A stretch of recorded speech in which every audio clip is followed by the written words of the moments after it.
Today, again, I am pleased to have Audrey Truschke with us. And Audrey, I'll just reintroduce her, even though she doesn't need an introduction. Audrey Truschke is a historian of South Asia, and she's an associate professor at Rutgers University in the United States of America. She received her PhD from Columbia University in 2012 and was a postdoctoral fellow at the University of Cambridge and Stanford University. And in 2015, she joined Rutgers University as an assistant professor of South Asian history. And in 2020, she was promoted to associate professorship. Some of the books that she's written, and I've read a couple of them. In 2016, she wrote The Culture of Encounters, Sanskrit at the Mughal Court. Then she wrote Aurangzeb, The Life and Legacy of India's Most Controversial King. Then in January this year, she released The Language of History, Sanskrit Narratives of Indo-Muslim Rule. In 2017, she was conferred with the John F. Richards Prize in South Asian History by American Historical Association for Culture of Encounters. But she has constantly been admired in a bit of controversy, especially with the Indian diaspora. In the previous year, Audrey's been accused of engaging in prejudiced commentary on Hinduism. In one of her tweets, she had referred to an episode in Ramayana where Sita deemed Ram as a misogynist pig. When questioned, Audrey asserted that she was following the critical translation of Valmiki Ramayana by Robert P. Goldman, and later on, Goldman rejected that he'd ever used such language, etc., etc. So as a result of her work, in 2021, a group of Hindu students of Rutgers University circulated a petition that called for Rutgers University to terminate Audrey's teaching assignments on Hinduism, condemn her prejudiced views, and create a safe space for Hindus. So, iske liye bahut kuch hua, but in the end, she was supported by her university and, of course, a group of historians, including Romila Thapar, Rajmohan Gandhi, Sheldon Pollock, Partha Chatterjee, Suketu Mehta, and a lot of others supported her. And the university said that all this trolling and name-calling that was happening should be stopped. And they've initiated some steps to confer with the Hindu students on how to make it better. And I have the pleasure of having Audrey here on Kehte, Sunte. Welcome, Audrey, to Australia. Thank you. Thank you. Thanks for having me, Manbir. And of course, I've got Deepak Joshi from the Humanism Project, who's sitting in Melbourne right now at the unearthly 10:40 p.m. on a Wednesday night.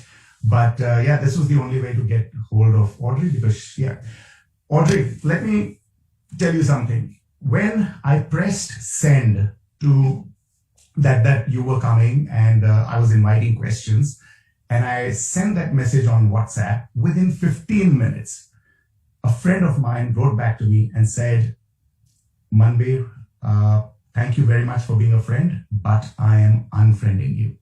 I'm terminating our friendship because, and obviously, because I am headstrong and I am, so he was upset with me. How have you survived? I felt very upset that a friend of mine thought of terminating our friendship just because I had invited you to my show. But how have you survived the recent attempts to stifle your voice and the increased trolling? And I see it and I get angry and I get upset. But my sympathies are with you. So how do you handle that, Audrey? Well, thank you. Thank you for asking. And I'm sorry to hear about your ex-friend. So I guess I survive through a variety of mechanisms. Obviously, there's sort of self-care involved. There's people that I turn to. There is, in this most recent bout of attacks, there's a legal element as well. There's involvement of law enforcement, right? Death and violent threats, as well as online harassment, are all illegal under U.S. law. Ultimately, I stand on the strength of my conviction that I'm doing my job as a historian. And this is not a popularity contest. I'm not here to get people to like me. I'm here to present aspects of South Asian history to those who are interested. Hmm. Yeah, and that takes a lot of courage, and especially, I mean, being an inverted commas outsider. So the controversy with calling Ram a misogynist pig, I mean, even I would think twice of saying that. That's upset a lot of people. And then Professor Goldman denied that this could be interpreted by him the way you attribute it to. So what came of that? Did you have to issue an apology, or do you stand your ground? And that stems into this a common allegation that you are anti-Hindu and anti-Indian. Now, these are some of the tweets that came back when we posted about your sort of coming up to interview here. So a lot of questions there, yeah. No, absolutely. So this is referencing a controversy back in 2018. So this is 3 years old now. And I published 2 articles, one in the Caravan and one in the Wire, in the aftermath of those 2 tweets. So I do rest ultimately on those. I stand by what I wrote there. To help people understand, I guess I would say a couple of things. One is, I think that context matters. I mean, that's a historian's standby. Context always matters. I was specifically commenting on a controversial cartoon, not done by me, but done by somebody else, that raised controversy precisely for similar reasons, because it was perceived to be somehow infringing upon or speaking disrespectfully to Ram. The irony then of me being attacked for the same thing has been lost, it seems, on many people. Ultimately, this comes down to a question of translation, which is much more mundane than, am I a raging anti-Hindu or something like that? But the mundane is often what scholars work with.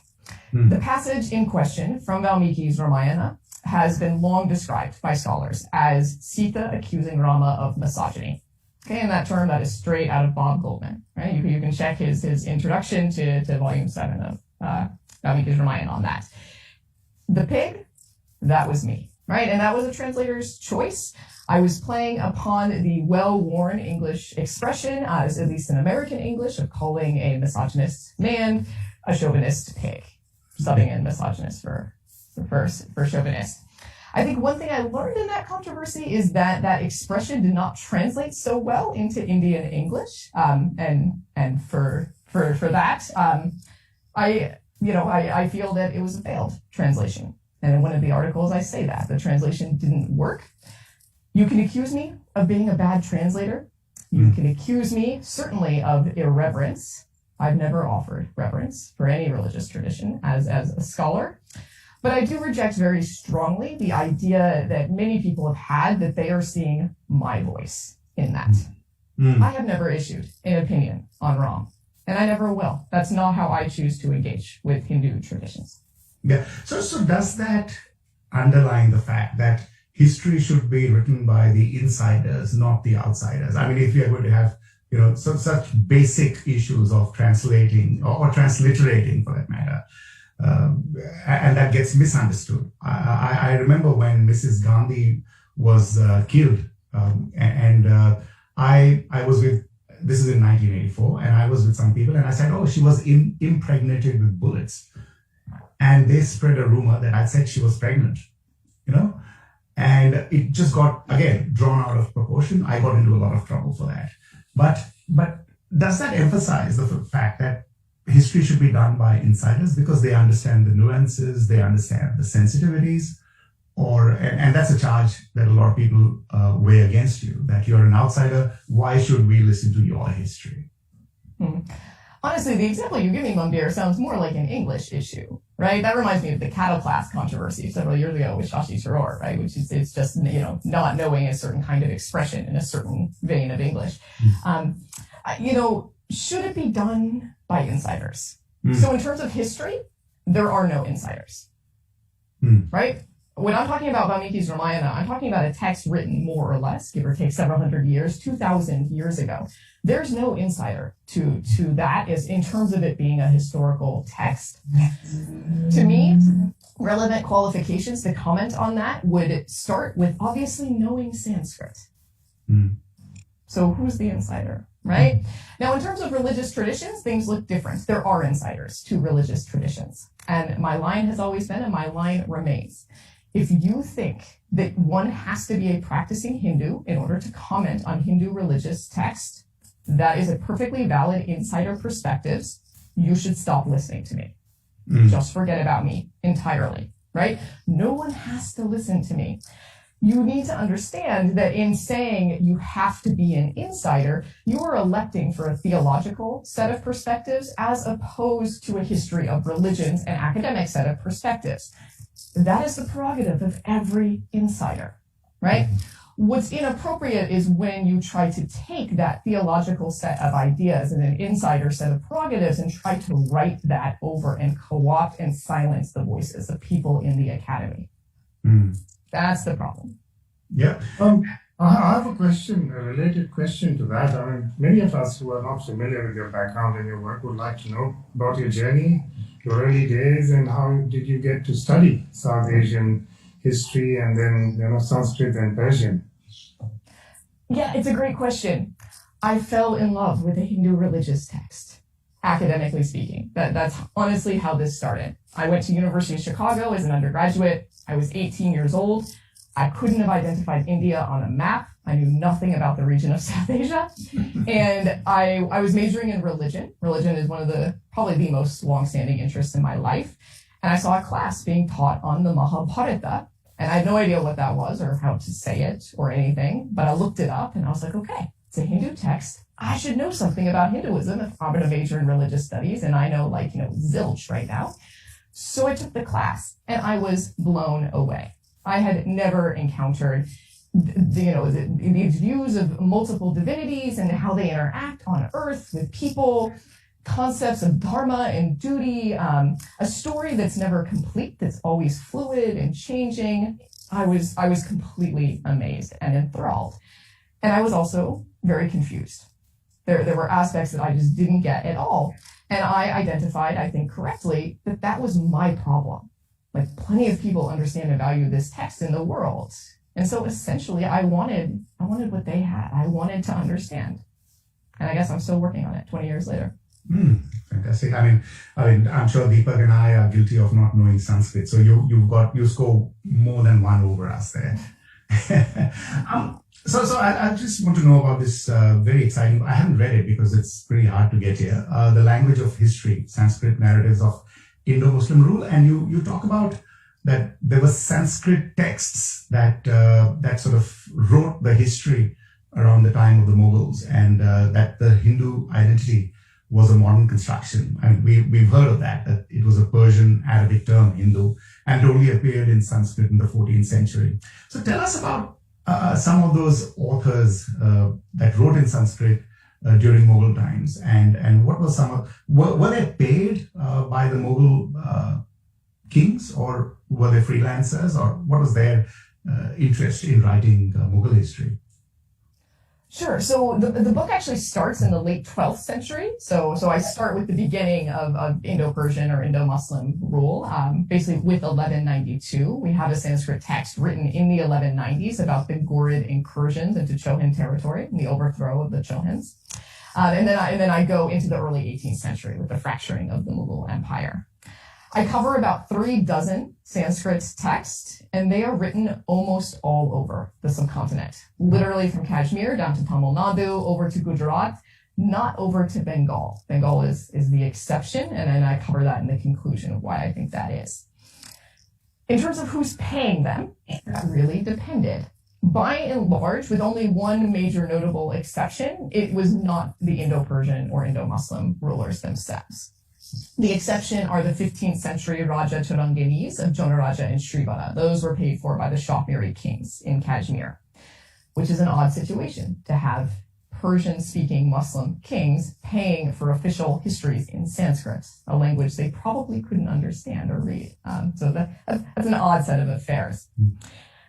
The authors they're diverse in other ways as well. It's about half Brahmins, half Jains, and that's an important aspect of the book, is bringing in Jains not as a footnote, because they're always a footnote, but rather as sort of full participants of the pre-modern Sanskrit literary tradition, as opposed to continuing to regurgitate a Brahmanical dominance over that tradition. So I push back on that. And then some of the guiding questions of the book. I want to know what written history looks like in Sanskrit. It's a very old Orientalist trope that Sanskrit authors wrote everything under the sun except history. And I think that's not true. So I want to know what history was for them. And then I want to know what were their views of both themselves, because they weren't by and large calling themselves Hindu yet, and what were their views of the Muslim other, which as it turns out is not particularly Muslim and usually not other either. So it's bad phrasing. I criticize my own phrasing by the end. How challenging is it? You spoke a bit about what you teach. How challenging is it to structure a syllabus, covering a very diverse region and a very widespread region ruled by countless, rulers and dynasties and over thousands of years of history. So it must be a challenging time to, structure or, curate your course that covers all of that or most of that or what's important in that. How do you do that? That's a huge question. Yes, it's very difficult. I give a lot of thought and attention to this, like most professors. So let me use the example of history of South Asia. I teach this in 2 parts every semester. So I do the first 4,000 years in the first semester, the Indus Valley civilization up until right before the Mughal Empire is founded. And then in part 2, I do the last 500 years, the Mughals to Modi, informally. You can't cover everything, right? You just can't. So you have to pick and choose. And I have some guidelines for how I do that. So there's certain things that students just love and that's important. So for early South Asia, the founding of Buddhism and Jainism are a good example. And I teach those in tandem, right? I'm not going to cut that out. The Indus Valley civilization, right? People love the Indus Valley civilization. So I always teach that. Another consideration, however, is diversity. So I really try to teach both the diversity of voices in South Asian history. I always assign primary source readings for every single class, and I don't want them all to be by Brahmin men. So I try to get a diversity of voices, and that can be challenging for early India especially. I also try to teach a diversity of approaches. So in the battle days, we just, well, not me, I wasn't alive, but my predecessors in South Asian history used to just teach straight up political history, right? So, you had the Guptas, and then you had the Cholas, and then, you had the Delhi Sultanate, the Mughals, and so on, and Vijayanagara, and so on. And I certainly utter all of those names in my classroom, but I also teach social history and cultural history and literary history and religious history as well through an academic lens of history of religions. So I sort of toggle back and forth between all of those and then try to get students to see as many perspectives as possible. The last thing I'll mention that I've only really started doing during the pandemic, because that's only when I've been able to do it, is that I try to bring a diversity of voices into the classroom, because I'm just one person. And I tell my students all the time about historical debates, and some historians think X and some historians think Y. But no matter how much I try, there's a limit. Right? My voice is one voice, even as I try to approximate and present the views of others equal to my own. So I've started bringing in guest speakers, because you can do that on Zoom. So I've had people join my class from India, from Australia, from across North America, and from Europe. And historians as well as non-historians, and give their perspectives on various aspects of South Asian history. Fantastic. Sorry, I want to return back to your latest book, and you talk about the Sanskrit, the historians, but they did not see the Muslims that came in as the other. That I found that very interesting. But they had different areas where they criticized them for not knowing the language, for not being able to speak certain words. But they didn't hold that they were Muslims against them. And I want to dwell on that, and if you can clarify what that means. Sure. So pre-modern Sanskrit intellectuals really cared about people knowing Sanskrit. This was like a super, super important thing to them. So when Indo-Muslim rulers show up and they don't know Sanskrit, this is hard.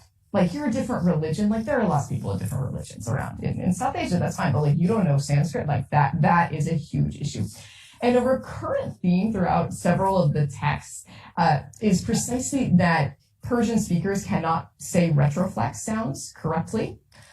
As someone who learned Indian languages as an adult, I really identify with that. Like, retroflex sounds are very hard to pronounce. I still pronounce them with an accent myself, as I think most people who learn later in life do. Can you give an example of something that you struggle with? Let's see, like a Hindi term, like beta, like son, like, mera beta. I mean, I'm trying to do a retroflex T, but it's very hard because I didn't grow up with my tongue flicking back in my mouth like that, right? So I identify on this and this alone with the Indo-Muslim guys who like roll into town. But in any case, for Sanskrit intellectuals, this was a sign that they were uncouth, they were unlearned, and they could not be proper kings for some of the early writers in particular, because kingship was tied up with Sanskrit. Now this changes. Later writers feel differently. They continue to be upset with like all this Persian chatter and nonsense that they're hearing. Long after Sanskrit intellectuals seem to care about any other kind of possible otherness presented by Indo-Persian rulers, they still seem to care about this language issue. So that persists. Although by the early 18th century, that does seem to have evaporated. And I close with my book with a pair of texts by Lakshmipati, who also goes by Lakshmidhara. And in his two works, he brings in a ton, hundreds, possibly thousands of words of Persian vocabulary. He even brings in bits of Persian grammar, like dar, which means in, is as a prefix, and ra, which is an accusative marker. And he uses it in Sanskrit, which, I mean, like, this is like unheard of. Like as someone, fairly widely trained in the Sanskrit tradition, it's very jarring to read this. Like you're not supposed to do that according to the traditional rules. But for him, by that point, over 500 years into having people who happen to be Muslim and their culture present in India, this is a totally normal, acceptable thing to do.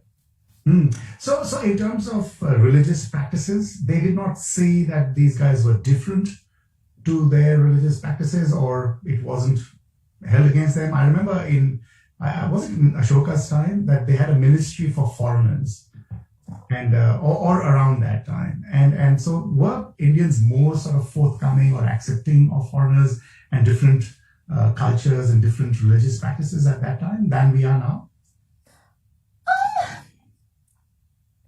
That is a very broad question, and I don't know how helpful it is for me to answer it. I mean, essentially, it depends on your Indians, right? That's the easy answer. I don't think it's the case that Sanskrit intellectuals in pre-modern India didn't notice religious difference. I think they just, to some extent, it wasn't that big of a deal. And, right, I mean, there's always difference that matters and difference that doesn't matter to people, right? But I also think that, they saw it a little bit differently, right? So let me give you an example. There's a verse by Srivara, who's writing in 15th century Kashmir. It's writing a Sanskrit Raja Turangini, where he describes Islamic prayer. Okay, and it's a lovely verse. He talks about how worshipers sort of bow down and get back up again, and it looks like the rippling lines of a wave. It's a lovely Sanskrit verse. It's like a very well-worn, sort of metaphor in Sanskrit literature, rippling waves, sort of water going up and down, and yet it is a fairly accurate description of sort of conventional Islamic prayer. So I think for him, he noticed that it was different. Muslims were praying differently than what he was doing when he went to a temple, but he didn't see this as sort of threatening or a problem, or something that he could not find comparison with or explain within his sort of cultural milieu. From the ruler's point of view, the Muslim rulers, what your books refer to how they took great pains to have some of the text translated from Sanskrit to Persian. Why did they feel the necessity to do that? Was there a reason? It shows certain kind of sensitivity they had, but was there a motivation? Was there a motivation to be accepted by the community at large? What was the reason behind that? It's a great question. So this is really drawing on my first book, Culture of Encounters, where I talk about translations of Sanskrit texts into Persian. And I think your theory is one that a lot of people have held and probably still hold. Specifically, many have theorized that trying to gain acceptance on the part of the Mughals, either with the Hindu population at large or possibly with Rajput rulers specifically, is what motivated their translations of Sanskrit texts into Persian. Personally, I do not advance that argument in Culture of Encounters, and it's because I see a lack of evidence for it. The Mughals were emperors. This was not a world where you needed to be legitimized in the view of the majority of your population, right? Like the Mughals didn't have citizens, is one way to put it. They had subjects, right? So I don't think that they much cared what the majority of their Hindu population thought about them. That's generally true of pre-modern emperors and kings. I'm also not sure if you were trying to gain legitimation for some odd reason from your general population. I don't think translating a bunch of Sanskrit texts that they couldn't read themselves is going to get you there, right? The vast majority of pre-modern Indians were completely ignorant of Sanskrit, right? From the Rajput side, I don't see evidence there either. The Mughals were very interested in getting Rajput buy-in into the Mughal imperial project, but from my perspective, they advanced that through diplomacy where possible, and where that failed, through warfare, right? The Mughals were a land-based, land-hungry empire. They did not hesitate to resort to political violence in order to achieve their aims, and they hit hard against Rajput dynasties who, from their perspective, opposed Mughal interests. So for me, what does that leave? What I sort of theorize in Culture of Encounters, and I should say historians work in degrees of certainty. So this is an argument that I'm less certain of than other arguments, and I signal that in the book. But I theorize that maybe it was actually for them. Like maybe the Mughals themselves were the audience. And my idea is that the Mughals knew what it meant to be Timurid kings. Right? They had a long Timurid lineage. They had a bunch of texts on what it meant to be Timurids. That was pretty clear to them. They knew what it meant to be Chagatai and, have that sort of Mongol heritage as well. But they had, frankly, no idea what it meant to be rulers of northern India. Okay, and the Mughals were limited to northern India during Akbar's period when the bulk of these translations take place. And I think possibly Akbar wanted to figure that out. And so if you start asking around, hey, people at my court, what are Indian texts, what are some resources where I might think about kingship? I think texts like the Mahabharata and Ramayana get recommended pretty quickly. Okay, so we're going to go to a break, but before that, I've got a couple of questions from some of the people online who asked. And this first question is from Dr. Fayaz Mohammed from Srinagar, Kashmir. And he says that often people talk about the 4,000 to 5,000 temples that existed in Kashmir and that they were demolished by Muslims in Kashmir. As a Kashmiri, I haven't heard of any such event or things happening on such a massive scale in our history ever. What is the truth? Tell us a little more about the history of Hinduism in Kashmir. I mean, obviously a potted history. Yeah, so that's a hard one. So I was just saying, we have more historical resources in Kashmir on this subject than we do for a lot of other parts of India because of the Raja Charanginis.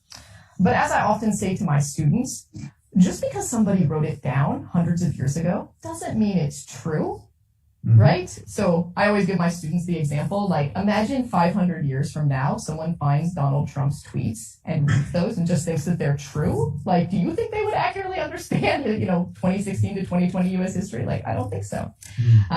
So long story short, there are recorded instances in the Raja Charanginis of temple destructions. Historians are unclear how seriously to take those, right? Exaggeration was common in texts of this period for a variety of reasons. I would be comfortable saying 4,000 to 5,000. That seems way too high, right? There are some red flags there. Anytime you're dealing with round numbers in pre-modernity, so somebody's giving an approximation.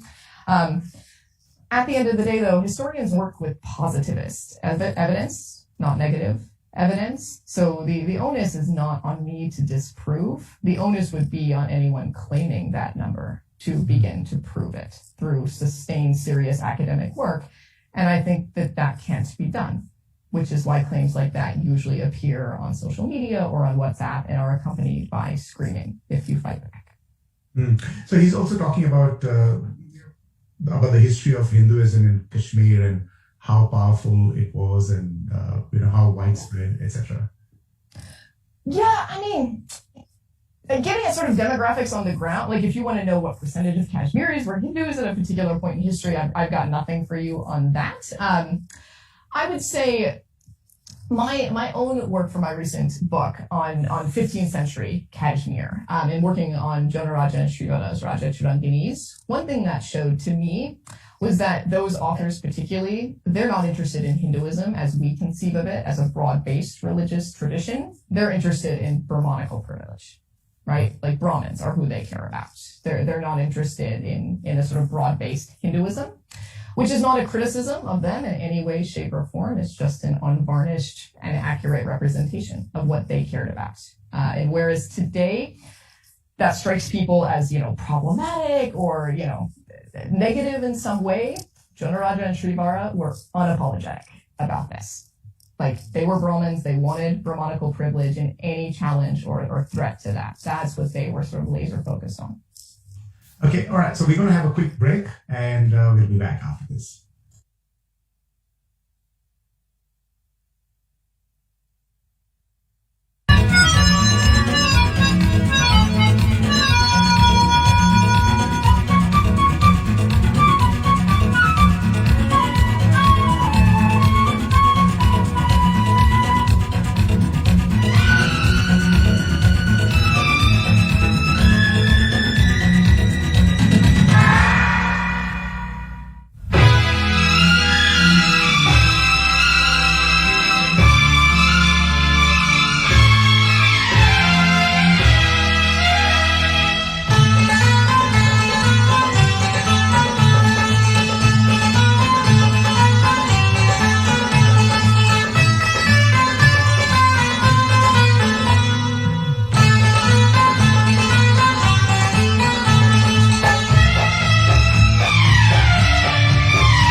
From the Rutgers University, and I've got Deepak Joshi with me,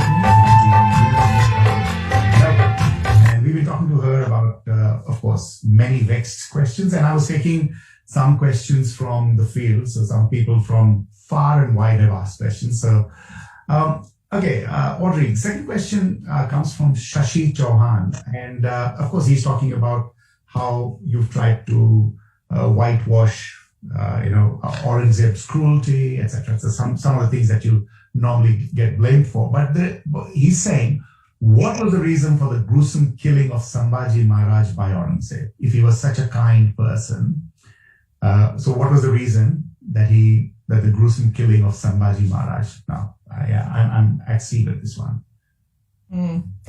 Yeah, I really feel that I depicted Aurangzeb as a kind person when I titled one of my chapters "Destroyer of Temples." Oh yeah, I really think that I was depicting him as a huge teddy bear when I talked about his use of vicious state force. I mean, come on, this is a ridiculous set of allegations. People have clearly not read my book, right? If you want Aurangzeb as the teddy bear or whatever, keep it in the WhatsApp world, my friend. To get to the specific question of Sambhaji, so Aurangzeb did not hestate to use state force against enemies of the Mughal state, and that's, of course, he was the emperor as he perceived and defined enemies. Sambhaji was very clearly an enemy. His father was Shivaji. Aurangzeb would have killed Shivaji if he could have gotten his hands on him a second time. He probably kicked himself for not killing him when he had him in his grasp in 1666. So Sambhaji was a dead man the moment that Mughal forces got his hands on him. There is a later story that comes up about Aurangzeb offering Sambhaji conversion right? Just convert to Islam and I'll let you live. And I don't think that story has any historical merit to it, primarily because there's no way Sambhaji was going to live, right? Like I said, he was dead the moment Mughal forces got him because he opposed Mughal state interests. Right? You did not want to run afoul of Aurangzeb Alamgir. Yeah, and as you said, they were just there to rule. They didn't. These sensitivities were not there. Okay, so sorry, go on.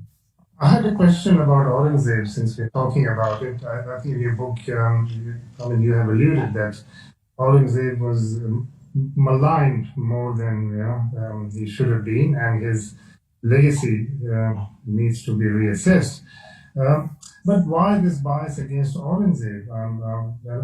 Akbar, for example, was someone who's always spoken in very glowing terms. So was there a reason then? It's not something which is universal or doesn't apply to all Mughal kings. Why pick on Aurangzeb? Is there a reason? This, as other scholars like Ramila Topper has done this as well, like this really traces back to the colonial period. And the British were looking for rulers to malign in pre-modern Indian history. And if you're looking for people from a British colonial perspective, Aurangzeb jumps out. He's pretty recent. He was the most powerful of the Mughal kings, and he was the most Muslim by conventional ways of thinking about that, right? And then so anti-Muslim sentiments helped and played into that.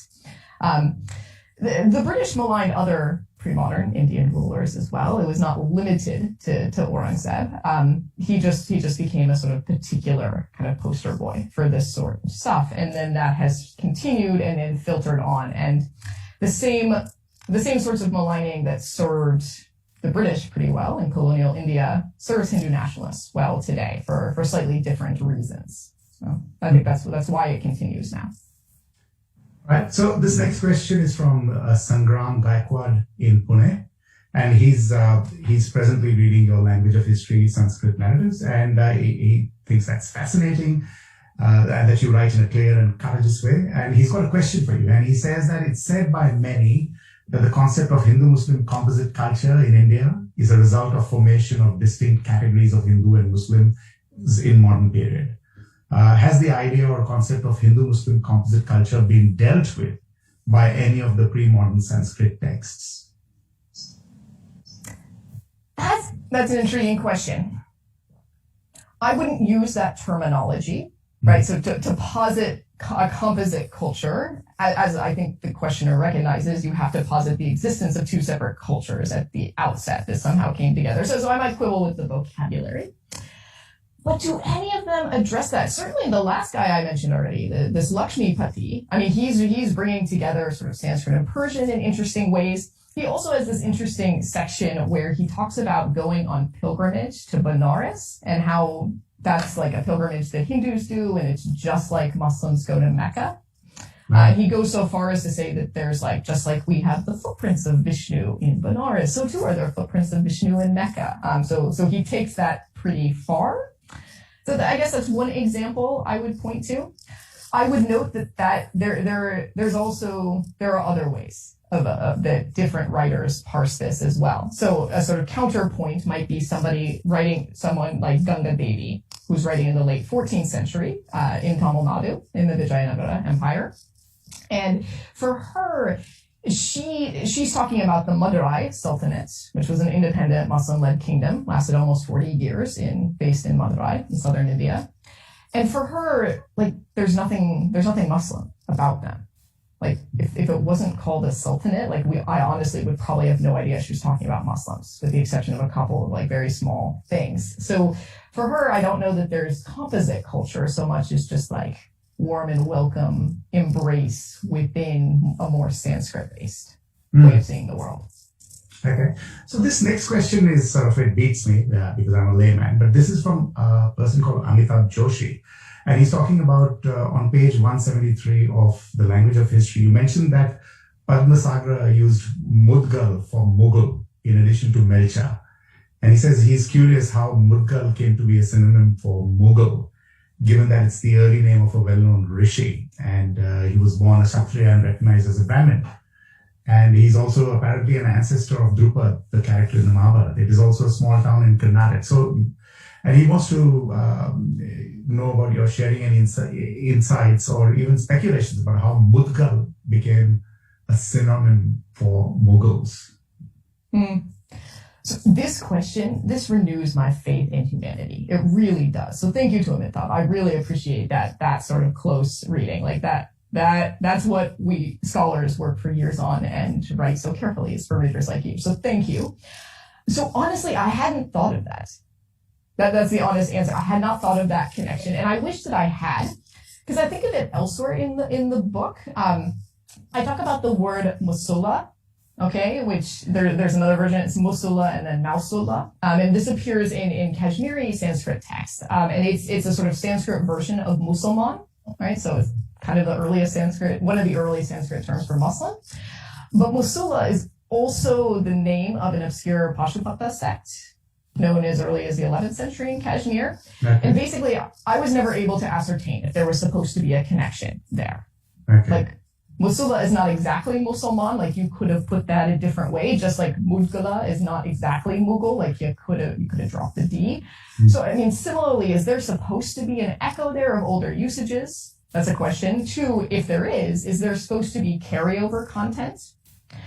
Sometimes, I mean, this is a strategy that people generally use in language. Sometimes you'll use an old term, even if there's not carryover content, because it just sort of rolls off the tongue easier. It sounds better to speakers of the language.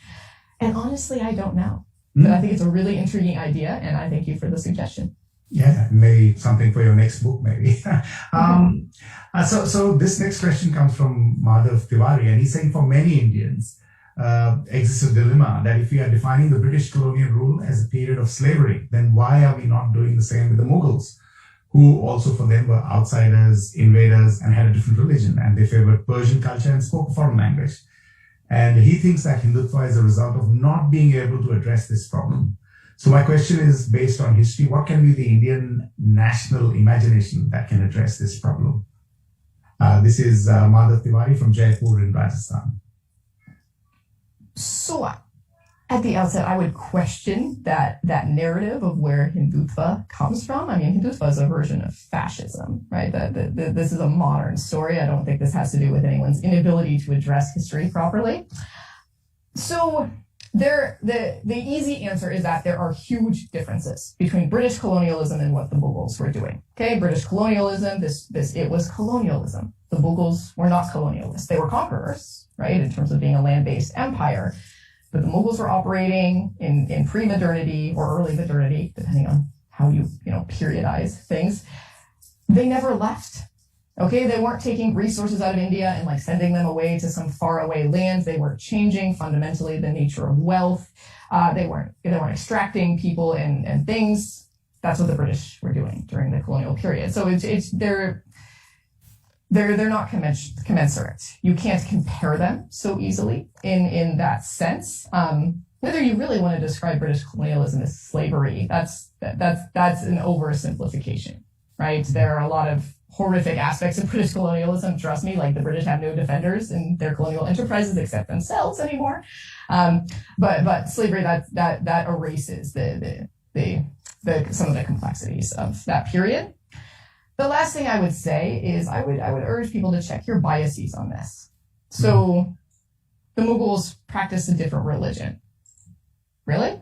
There had been Muslims in India since the 8th century CE. Oh, right? 8th century. So, I mean, 700 years later, like how long do you have to be somewhere before you're integrated and welcomed, right? Like what happened to the whole India welcomes everyone storyline? They spoke a different language. Almost certainly, by the late 17th century, more Indians knew Persian, including more Hindus knew Persian versus Sanskrit. Was it really a foreign language? Still, it had been around in India for hundreds of years by that point in time. So when does Hindutva make its appearance exactly? I mean, where does it come into play? Generally, the genealogy goes back about 100 years to the early 20th century. It really gets going in the 1920s. The founding of the RSS in 1925 is a sort of big moment that historians generally point to. The RSS is as you know, it's a paramilitary organization. It was explicitly modeled off of fascist movements in Germany and Italy at the time.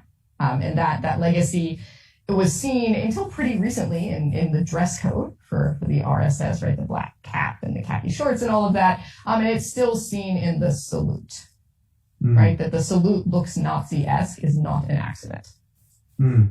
I think, of course, the biggest legacy of this sort of early modeling on fascist movements in Europe is just the nature of Hindutva and what it is, what its values are, what its ideology is, the proclivity to use violence, all of that.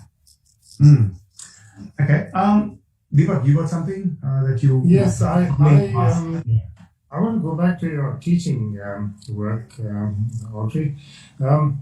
I noted that your latest book starts with Faz's words, "Bol ke sach zinda hai ab tak, bol jo kuch kehna hai keh le," which is basically about truth telling, and I think it's your truth telling in your classes, in your classrooms, and which is not trying to present a sugar-coated version of history that is probably causing some tension, and some of the students have said that they feel unsafe on campus because of that. So,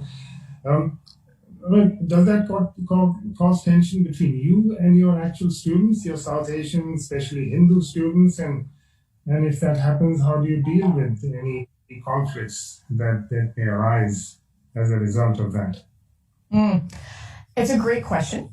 So I have never faced a student complaint ever by any student in my classroom in 15 years of teaching at 5 institutions at 2 countries. The petitioners, but none of them were your students, is it? No, not so far as I know. As far as I know, there's only one student that's even at Rutgers Newark that's involved. Keep in mind, I teach at the Newark campus of Rutgers. I know that a number of students down in New Brunswick, which is a separate campus, seem to have strong views on what they think I am or am not doing in the classroom. None of those are actually my students, right? So I think part of what's behind this is just honestly some kind of wild imaginations about what I am or am not doing in the classroom. Most of my critics, they would be so disappointed, I think, honestly, to actually see me in action in the classroom, because it's not that exciting. Like, my biggest challenge is keeping my students awake, like most professors. Seriously, last semester, I had a student fall asleep somehow on the unmute button, and then it was like snoring. And I couldn't remute him because he was on the button, and we had to end the whole class and start all over. These are the problems I face.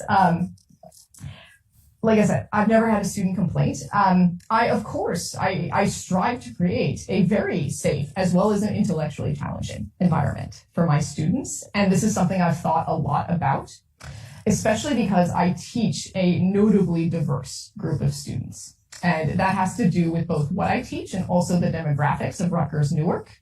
We have the most diverse undergraduate student body in the entire United States of America. Out of 4,000 colleges and universities, we are the most diverse. In any given class, about half of my students are of South Asian descent. Okay, but most have been raised in the United States, but not all.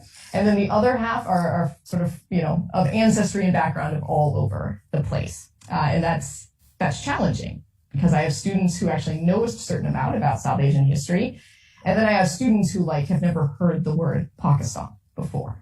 Right, so I strive to teach to both. If there's one thing that might make my critics feel a little bit better about my teaching, it's this. When I teach South Asian history, I'm not teaching students what I think. Right? That's not the job of a professor. When I argue on Twitter, when I argue in publications, right, that's what I think. Those are my arguments. But in the classroom, honestly, I'm trying to teach my students a certain amount about South Asian history. I'd be really sad if, after History of South Asia Part 2, my students could not give me a few sentences on who Mahatma Gandhi was. That'd be really sad. But ultimately, what I care more about is how they think. Right? It's the transferable skills, the ability to think critically, to read a primary source and not take it at face value, not just assume it's true, but be able to interrogate it and ask critical questions of it. The ability to compare scholarly arguments about a subject or time period in Indian history and come to your own conclusions and what you think about it. That's what I'm trying to teach my students. And then they can take those skills and they can apply it to anything they want.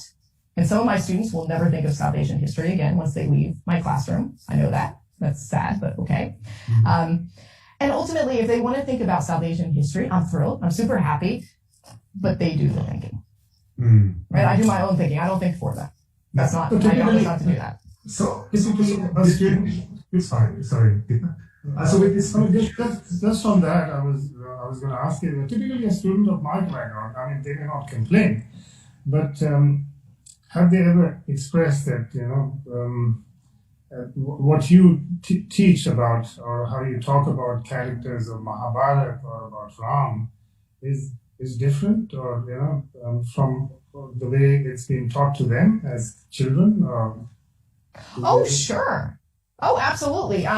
So I would say a couple of things. One is that obviously there are power dynamics involved, like many students might feel uncomfortable and not say something to me directly. We have a variety of mechanisms at Rutgers to deal with that. There's whole anonymous complaint things. We also do student evaluations at the end of every semester. We sometimes do them mid-semester as well. Those are completely anonymous, right? So there's plenty of opportunities to get, for students to comment without fear of, retribution or something.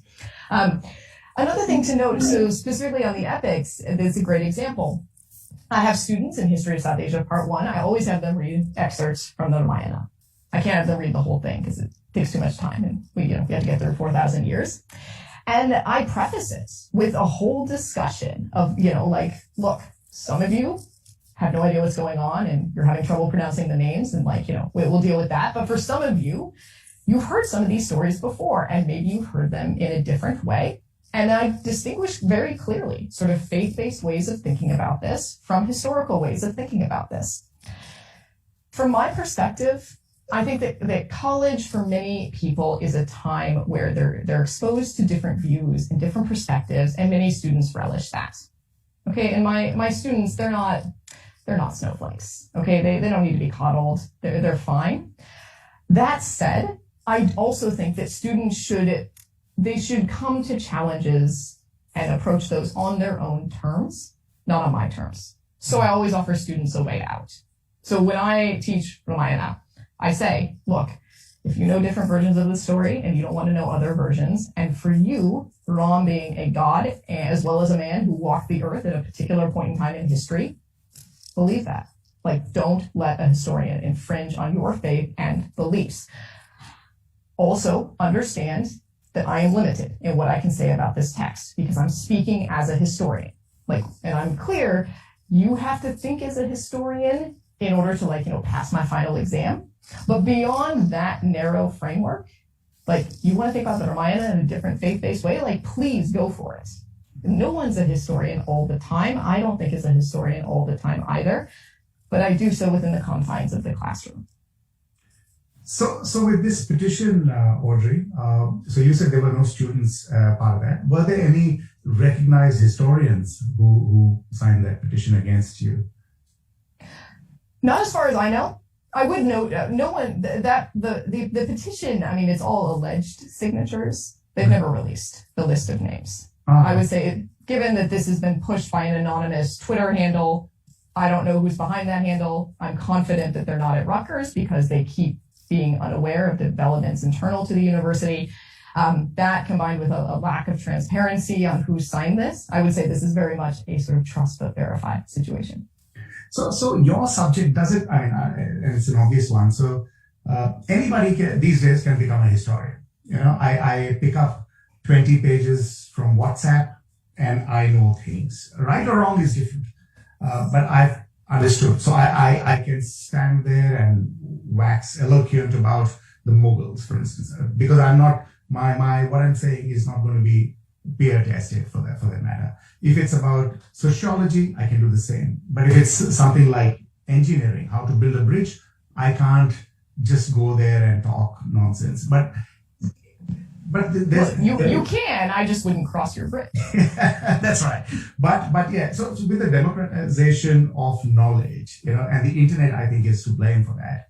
Because, and we constantly seem to be that everybody's an expert. You can write, people are talking about how to handle COVID.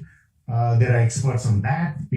And people like me have access to a microphone and a camera, and we stand there and say anything and get away with it. How are we going to combat this dangerous path? Now, if I have to read history, I need to go to somebody who's spent years researching, getting knocked around by other people, having your thesis challenged, going to the primary sources. But at the same time, there are people like the Infinity Foundation, Rajiv Malhotra, who's consumed a lot of books on history, but I don't know if he's done any personal sort of research, but he gets a lot of audience, and he speaks at some very distinguished university functions. So how does that, where does that lead us to? As lay people, we're going to be terribly confused. Well, I think my advice would be, think about the qualifications that you care about, and then look for those in other people.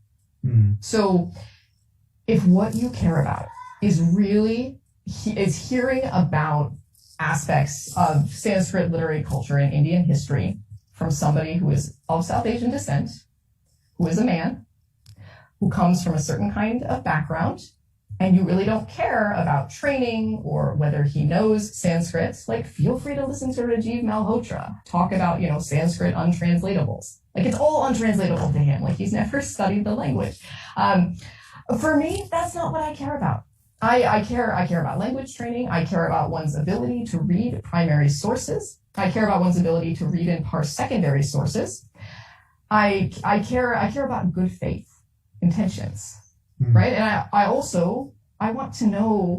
actually want to know what happened in Indian history. And I want to know about aspects of Hindu traditions historically.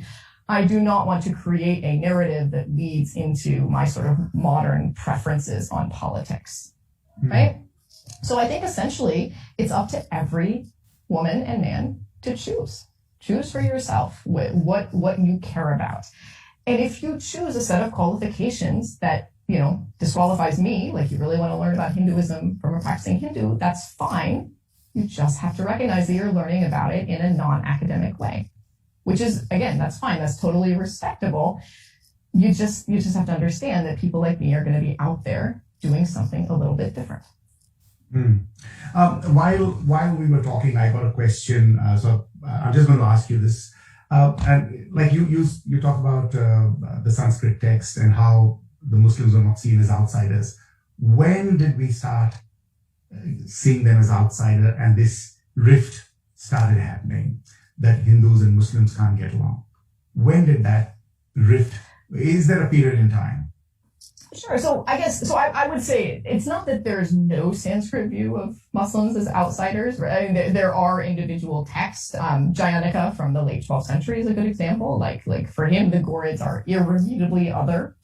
But in terms of modern Hindu-Muslim conflict, I think we have to start in the colonial period when we start to have Hindu and Muslim identities relatively close to how we understand those today. And I think that is true for both communities, that it's really strongly formed in the colonial period. Perhaps a little bit, it's easier to see that with Hinduism because of the absence of widespread use of the term earlier. So Savarkar was right in what he said about the British policy of divide and rule.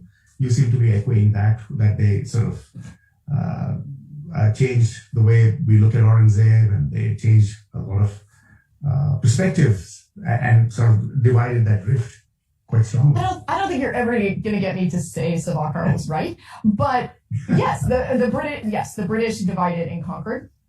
I would point out that even at the time, the British didn't do that alone, right? British colonialism was never a British entirely enterprise. It always relied on the active cooperation of many Indians as well. Right? It's a more complicated thing than just the big bad British. And these days, the British haven't been around for over 70 years. I think the modern problems, obviously history always matters. We want to know where this stuff came from, but we want to know that insofar as it can help us dismantle it today. And that's work that needs to be done in the here and now in the 21st century. Can I ask you a left field question? And you could totally laugh at me for asking that. But do we really need history? Say if we are here, for example, I'm sitting in Australia. As long as the laws are being passed, as long as we talk about ethics and laws and the present day situation, why do I need to worry about history? Well, where are you going to get your ethics and laws from, if not from the past? Is that not a human function, that we are naturally ethical, that we are naturally good? So I would say a perusal of history might disabuse you of that notion that human beings are intrinsically ethical. A lot of horrors in the past. Mm-hmm. I think, what comes into my mind? I was teaching Manbir yesterday, and in one of his writings, he deals with this objection that for him it's about religion, that all religions are good.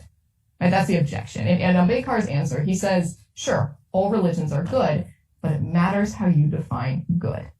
Like that's where the difference comes in, is what does good mean? So sure, maybe everyone's ethical, but really it matters how you define ethics. And I don't think we all agree on that. Okay, I have another question. Does your work, scholarly work, or your teachings, do they cover Adivasi or indigenous tribal history or traditions at all? And how much of that? Yeah, the subaltern sort of, yeah. That is a great question. In terms of my research, the answer is no. So I work on elite cultures, primarily in early modernity. That's what I'm trained to do. That's what I continue to do. But teaching is another matter, right? Because I don't teach my research agenda. I'm trying to teach, a relatively fair and balanced picture of South Asian history. So in that context, yes, I do try consciously to bring in Adivasi perspectives and issues. And I don't think I do a good enough job. That's an ongoing project for me, is to bring in more Adivasi perspectives. And then I'm still thinking about kind of ways that I can do that. But it also illustrates some of the limits, honestly, of sort of expecting one person to do it all. So I teach almost 5,000 years of South Asian history at Rutgers Newark. And I do that because if I don't teach it, there is no one else. I am the only South Asia historian at Rutgers Newark. I don't think that should be the case. I think it's insane to expect one person to teach almost 5,000 years of history covering 20 to 25% of the world's population. I think we should arguably expand our programming in this regard. But that's expensive, so we're working on that. But in the meantime, yes, I'm trying. And continuing on that, have you also undertaken critical studies of South Asian version or evolution of Christianity or Islam, as much as you have explored Hinduism? So in my own research, no, I don't work on Christianity at all. I think I have an article about the Jesuits at the Mughal court somewhere, but that's about it. Other than that, Christianity is not among my research interests. Islam is, although I don't work on Islamic theology. I can give you a list of scholars who do, if you're interested in that. And I think that I'm glad you asked that question, because that this is a sort of persistent thing that comes back. Audrey, why do you work on Hinduism? Why don't you work on Islam? Like why is there not equality? Scholars work on different things, right? I am a Sanskritist first, not foremost, but first. Like I learned Sanskrit first. My interest in Hinduism and Hindu text goes back much further in both my own personal study and in time in Indian history.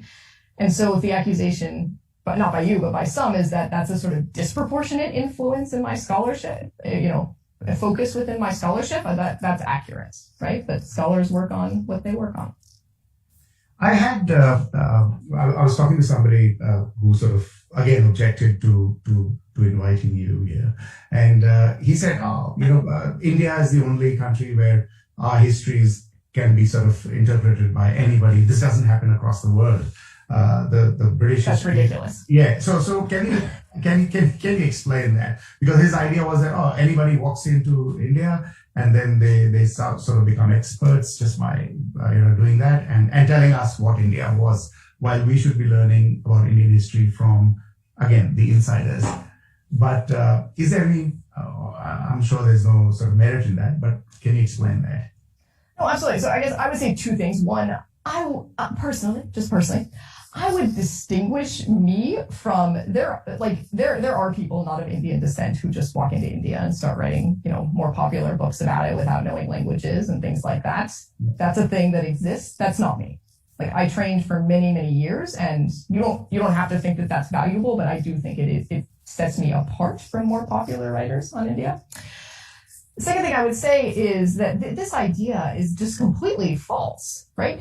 You can be of any descent and work on any history that you want. Okay, we have all kinds of people who work on U.S. history that do not have Anglican names or something. I don't even have an Anglican last name, right? So I mean, it's just this idea that you have to come from a particular background for everywhere in the world except India. This is just completely false. And historians, we don't think like this, right? What matters is your training and your arguments. It's not your skin color and your heritage. Absolutely, yeah. And in fact, they deride even Romila Thapar, who is an Indian and who's got history. But even she is criticized at the moment for her interpretation of history. But look, that's all we have. Manbir, can I ask one small, final, quick question? Has your study of Indian history and especially Hindu religion and philosophy and texts and scriptures, has it had any influence on you personally? Has it affected you in any way? Yes, it has. And this is something, I've never been asked about this until the last month. So I tend to forefront scholarship in my professional work and not my personal life. But yeah, of course, it's had an influence on me. I would say my ideas about divinity and the nature of God have been significantly expanded in very fruitful ways by what I've encountered in Hindu texts and traditions. The concept of dharma and duty and kind of doing what you're supposed to do, and even while that's like kind of problematic in certain ways, I found that very productive for thinking about, who I am and how to act in the world and how to be ethical. So yeah, I find great insights in Hindu texts. I would say all of that is on the personal side, right? And I do try to keep that separate from my scholarship. Not all scholars take that approach. There are other ways to mix one's, sort of personal identity and private religious life with what you do. Other people do that. I don't. All right, look, thank you very much. I think it was a very interesting discussion, and we handled a few questions from far and wide. But Audrey, thank you very much, and I hope things sort of settle down and you can concentrate on your work, on your fantastic work that you're doing, rather than having to figure out these distractions. Yeah. Thank you so much, Manbir and Deepak. It was great. Yeah, thank you very much. Cheers. Have a good one.